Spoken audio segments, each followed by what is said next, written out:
Education T V کے ناظرین السلام علیکم۔ میں آپ سب کو اپنے یوٹیوب چینل پر خوش آمدید کہتا ہوں۔ آج کی بہت ہی اہم ویڈیو ہے، اس میں میں ایک اہم موضوع پر بات کرنے والا ہوں، وہ ہے حسد، جیلسی، جو کہ اس معاشرے کا بہت ہی بڑا مسئلہ ہے۔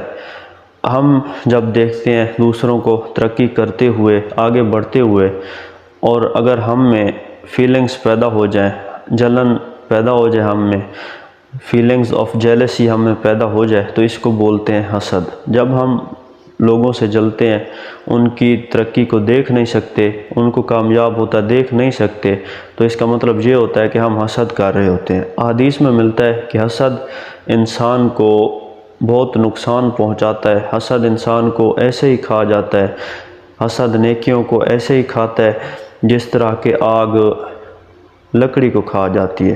اور ویسے اگر ہم دیکھیں بھی صحیح تو حسد میں انسان خود ہی جلتا رہتا ہے، اس کا اپنا نقصان ہوتا ہے، کوئی فائدہ اس کا بالکل بھی نہیں ہوتا۔ حسد ایک ایسا مرض ہے جس کا کوئی علاج نہیں۔